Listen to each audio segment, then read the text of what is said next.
कर्म करे किस्मत बने, जीवन का यह मर्म, प्राणी तेरे हाथ में, तेरा अपना कर्म, तेरा अपना।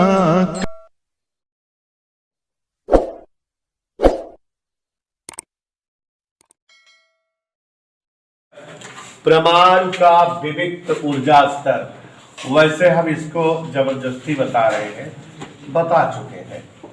परमाणु का विविक्त ऊर्जा स्तर,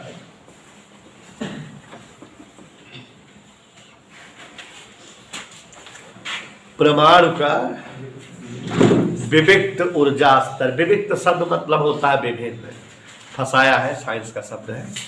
परमाणु के विभिन्न ऊर्जा स्तर।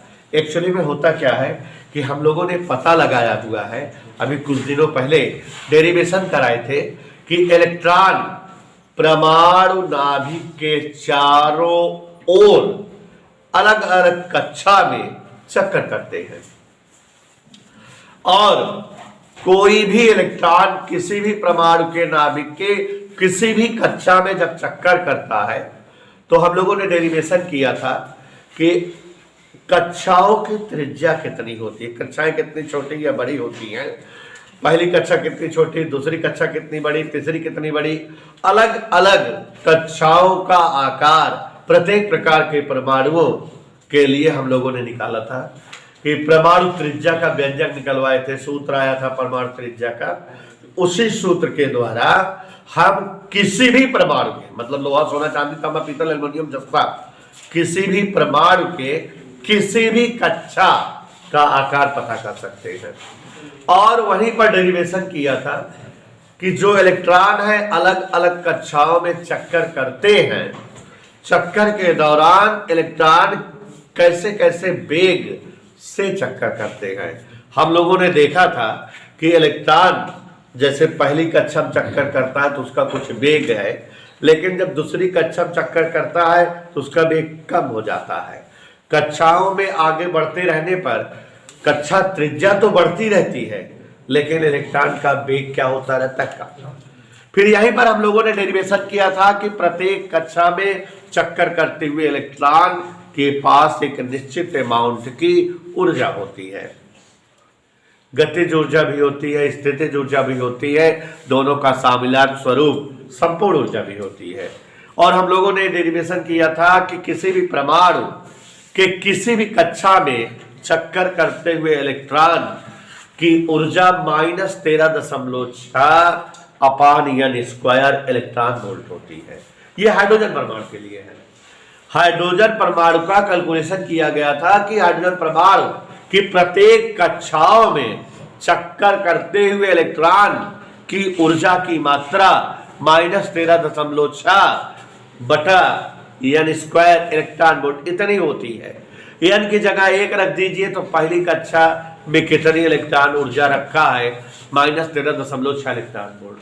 n की जगह 2 रख दीजिए, दूसरी कक्षा में कितनी ऊर्जा है, माने अलग अलग कक्षाओं में चक्कर के दौरान इलेक्ट्रॉनों की ऊर्जा की मात्रा पता लग सकती है। या हम लोगों ने ऐसा फार्मूला बना लिया है कि हम किसी भी परमाणु के किसी भी कक्षा में चक्कर करते हुए इलेक्ट्रॉन की ऊर्जा ज्ञात कर सकते हैं।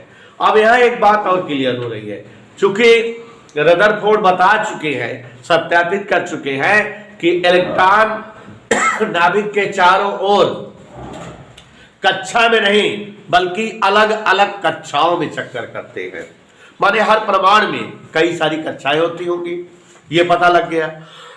और जब आप ये भी पता लगा चुके कि अलग अलग कक्षा में चक्कर करते हुए इलेक्ट्रॉन की ऊर्जा अलग अलग मात्रा में होती है, तो इसका मतलब निश्चित तौर पर यह सत्यापित है कि अगर कोई भी परमाणु है तो वो कई कक्षा युक्त है, उसमें कई कक्षाएं हैं, और जब कई कक्षाएं हैं तो हर कक्षा में अलग अलग मात्रा में ऊर्जा है।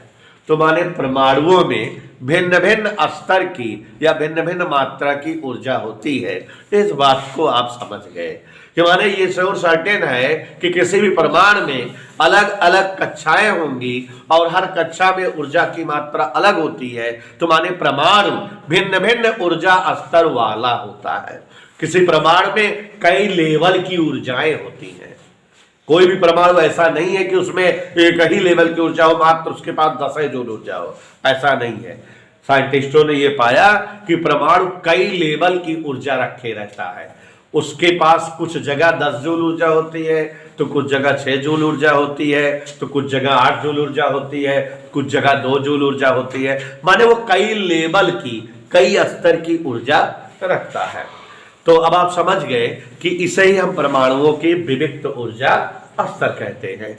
चूंकि रदरफोर्ड के अनुसार परमाणु में एक से अधिक कक्षाएं होती हैं जिनमें इलेक्ट्रॉन नाभिक के चारों ओर विभिन्न कक्षाओं में चक्कर करते रहते हैं। और जब इलेक्ट्रॉन नाभिक के चारों ओर भिन्न भिन्न कक्षाओं में चक्कर करते रहते हैं तो ये स्पष्ट है कि अलग अलग कक्षाओं में चक्कर के लिए अलग अलग मात्रा की ऊर्जा की जरूरत होती है। अर्थात परमाणुओं में भिन्न भिन्न लेवल या भिन्न भिन्न स्तर की ऊर्जाएं होती हैं। और साइंटिस्ट फ्रैंक और हर्ट्ज ने सबसे पहले पारे के परमाणु की भिन्न भिन्न ऊर्जा अमाउंट को प्राप्त किया। किसका प्राप्त किया बेटा? पारे के। तो फ्रैंक और हर्ट्ज ने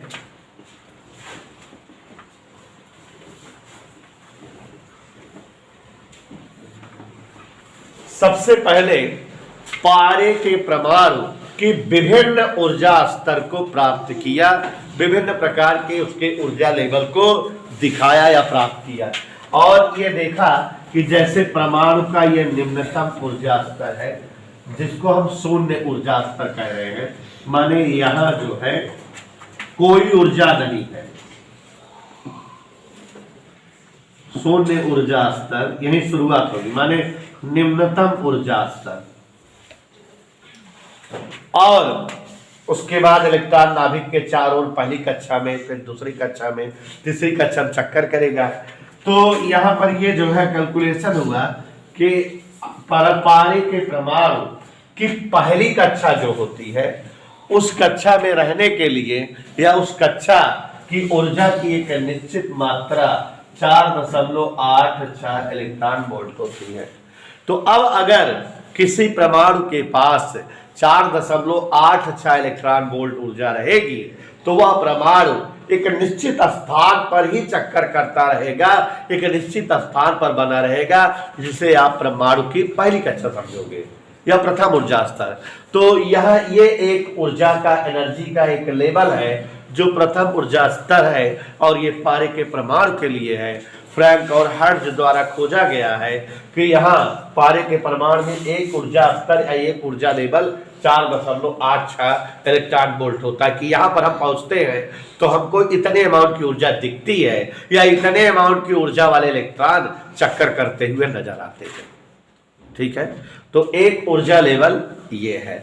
दूसरा जो है पारे के परमाणुओं का ऊर्जा लेवल दूसरा जो था वो कैलकुलेशन करके निकाला गया 6.67 इलेक्ट्रॉन वोल्ट। तीसरा ऊर्जा लेवल पारे के परमाणु का जो था 8.80 इलेक्ट्रॉन वोल्ट। और ऐसे ही अलग अलग अमाउंट का जो है ऊर्जा स्तर प्राप्त हुआ पारे के परमाणु का, कि पारे के परमाणु में अलग अलग इसी तरह से विविध ऊर्जा स्तर, भिन्न भिन्न ऊर्जा स्तर वाली कक्षाएं होती है। और ज्यादा से ज्यादा पारे के परमाणु में 10.4 इलेक्ट्रॉन वोल्ट का ऊर्जा स्तर होता है, माने इतने ऊर्जा तक का ही लेवल होता है, इससे ज्यादा ऊर्जा का लेवल नहीं होता। तो बात समझो क्या बता रहे हैं, ये उच्चतम ऊर्जा स्तर है। इससे ज्यादा ऊर्जा पारे के पास जो है, पारे के परमाणुओं में नहीं होती, हाईएस्ट इतना ही होती है और स्टार्ट होती है 4.86 वोल्ट से। तो अब यहां पर देखो जरा, ये प्रथम ऊर्जा स्तर है n बराबर 1, ये द्वितीय ऊर्जा स्तर है, ये तृतीय ऊर्जा स्तर है, ऐसे ही इस कक्षा में भी इलेक्ट्रॉन चक्कर करते रहते हैं, इसमें भी ऐसे, और इस कक्षा में भी इलेक्ट्रॉन चक्कर करते रहते हैं। ये बाह्यतम सेल है, सबसे बाहर वाली जो है कक्षा है। तो यहाँ पर समझो कि फ्रैंक और हर्ट्ज ने ये पता लगाया कि पारे के परमाणु की अलग अलग कक्षाओं में जो इलेक्ट्रॉन चक्कर करते हैं तो उनको अलग अलग मात्रा में ऊर्जा उनके पास होती है या होनी चाहिए जिससे वो चक्कर कर सके। माने पारे के परमाणु में ऊर्जा का अलग अलग स्तर होता है। कुछ जगह ऊर्जा 4.86 वोल्ट अमाउंट में होती है, या कुछ जगह ऊर्जा 6.6 वोल्ट 7 वोल्ट में, और यहाँ कुछ जगह 8.80 में, कुछ जगह 10.4 इलेक्ट्रॉन वोल्ट में ऊर्जा की मात्रा होती है। माने पारे के परमाणुओं में ऊर्जा के कई लेवल होते हैं। 4 लेवल तो हमने दिखा दिया, ऐसे बहुत सारे लेवल होते हैं। 4 लेवल मुख्य रूप से दिखा, क्योंकि इनके बीच में भी ऊर्जा का कई लेवल या कई स्तर होगा। तो यहाँ मेनली प्रमुख रूप से ऊर्जा के कई स्तर पारे के परमाणु में सबसे पहले फ्रैंक और हर्ट्ज ने पता लगाया या देखा। इतना समझ में आया? तो अब आप समझ गए परमाणु का विविक्त ऊर्जा स्तर क्या है। परमाणुओं में भिन्न भिन्न कक्षाएं होती हैं जिनमें इलेक्ट्रॉन नाभिक के चारों ओर परिक्रमण करते हैं। हर कक्षा में चक्कर करते हुए इलेक्ट्रॉन में ऊर्जा की अलग अलग मात्रा होती है। इस प्रकार परमाणुओं में कई मात्रा वाले ऊर्जा वाले इलेक्ट्रॉन अलग अलग कक्षाओं में चक्कर करते हैं, अर्थात परमाणुओं में भिन्न भिन्न ऊर्जा स्तर या विविक्त ऊर्जा स्तर होता है। फ्रैंक और हर्ट्ज ने सबसे पहले पारे के विविक्त ऊर्जा स्तर को प्रदर्शित किया। इन्होंने दिखाया कि पहली, दूसरी, तीसरी, चौथी कक्षाओं में इतनी मात्रा की ऊर्जा होती है, माने इतना ऊर्जा का स्तर पारे के परमाणुओं में होता है। इधर क्लियर? अब जो है परमाणु अगर पहली कक्षा में चक्कर कर रहा है तो निश्चित तौर पर उसको कितनी ऊर्जा की आवश्यकता है बेटा? अगर किसी परमाणु पर बाहर से प्रकाश फोटान गिरे और वो उस ऊर्जा को अवशोषित कर ले, और यदि उसकी ऊर्जा 4.86 इलेक्ट्रॉन वोल्ट हो जाए तो निश्चित तौर पर वो इलेक्ट्रॉन हमें किस कक्षा में चक्कर करता दिखेगा? पहली कक्षा में। अब अगर इलेक्ट्रॉन को पहले परमाणु जो है उस परमाणु पर ऊर्जा आपतित हो और कोई इलेक्ट्रॉन उस ऊर्जा को अवशोषित कर ले और उसकी ऊर्जा 6.67 इलेक्ट्रॉन वोल्ट तक रहे तब, तो वो जो है किस कक्षा में चक्कर करेगा? और अगर ऊर्जा प्राप्त करे और ऊर्जा जो है तृतीय ऊर्जा स्तर के बराबर रहे तो परमाणु किस कक्षा में चक्कर करेगा? तो यहाँ इलेक्ट्रॉन पहली कक्षा में चक्कर कर रहा है, यहाँ इलेक्ट्रॉन दूसरी कक्षा में चक्कर कर रहा है, इलेक्ट्रॉन यहाँ, और यहाँ इलेक्ट्रॉन जो है बाह्यतम कक्षा में चक्कर कर रहा है। ये जो है परमाणु पारे के परमाणु की साधारण अवस्था है। अब अगर कोई इलेक्ट्रॉन पहली कक्षा में चक्कर कर रहा हो, भाई अगर जो है हम ऊर्जा अवशोषित करें परमाणु और उसकी किसी इलेक्ट्रॉन की ऊर्जा 4.86 वोल्ट के बराबर हो जाए, इलेक्ट्रॉन वोल्ट के बराबर, तो वो पहली कक्षा में आ जाएगा। और अगर 6.67 इलेक्ट्रॉन वोल्ट रहेंगे तो दूसरी में जाएगा, ऐसे तीसरी में जाएगा, अलग अलग कक्षाओं में पहुंच करके चक्कर करता रहेगा। लेकिन ये परमाणु की साधारण अवस्था है। लेकिन अगर इस तरह से इलेक्ट्रॉन कक्षाओं में चक्कर कर रहे हो और परमाणु पर ऊर्जा आपतित हो और पहली कक्षा में चक्कर करता हुआ इलेक्ट्रॉन उस ऊर्जा को अवशोषित करे और उसकी ऊर्जा बढ़ जाए, तो वो अपनी कक्षा छोड़ करके, निम्नतम ऊर्जा स्तर को छोड़ करके या तो द्वितीय ऊर्जा स्तर में चला जाएगा, और ज्यादा ऊर्जा रहेगी तो तृतीय ऊर्जा स्तर में चला जाएगा। ऐसे ही तो होगा। इधर ओके। और जब इलेक्ट्रॉन एक कक्षा से दूसरी कक्षा में जाता है तो परमाणु की यह अवस्था उत्तेजित अवस्था कहलाती है। यहां जो है परमाणु उत्तेजित अवस्था में है, जिससे एक कक्षा से उसके इलेक्ट्रॉन दूसरी कक्षा में जा रहे हैं। और यह घटना संक्रमण कहलाती है। क्या कहलाती है बेटा? संक्रमण। इलेक्ट्रॉन जब जो है एक कक्षा से दूसरी कक्षा में जाए, अपनी कक्षा को छोड़कर, निम्नतम ऊर्जा स्तर से छोड़कर उच्चतम ऊर्जा स्तर में जाते हैं जब इलेक्ट्रॉन, तो इसे हम क्या कहते हैं? संक्रमण।